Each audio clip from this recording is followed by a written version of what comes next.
Hello. சொல்லுக்கா. இருக்கேன்க்கா. ஆ அப்படியா? மாமா ஐபோன் வாங்கி கொடுத்தாரா? என்ன விலை இருக்கும் அது? 70,000? சூப்பர்ல. கொடுத்து வச்சோக்கா நீ. மாமா பாரு உனக்கு ஐபோன்லாம் வாங்கி தராரு. ஆ சரிக்கா, நான் வேலை முடிச்சிட்டு உனக்கு அப்புறமா கூப்பிடுறேன்.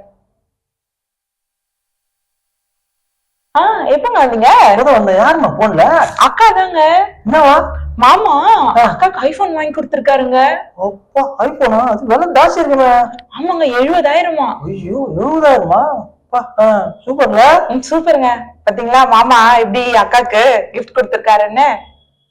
என்னங்க அப்படி பாக்குறீங்க? இல்லம்மா, நான் தான் உனக்கு எதுவுமே வாங்கி தரல. ஏங்க அப்படி சொல்றீங்க? அப்படிலாம் ஒண்ணும் கிடையாது. நீங்க என்ன எப்பயாவது அடிச்சிருக்கீங்களா? இல்லல்ல. என்ன எப்பயாவது திட்டிருக்கீங்களா? அதுவும் இல்ல. என்ன சந்தோஷமா தானே பாத்துக்கிறீங்க. எனக்கு எப்பயாவது கண்ணு கலங்குற மாதிரி நீங்க நடந்திருக்கீங்களா? இல்ல. இதை விட ஒரு பொண்ணுக்கு வேற என்னங்க சந்தோஷம் இருக்கு? நீங்க எனக்கு கடவுள் கொடுத்த கிஃப்ட்டுங்க.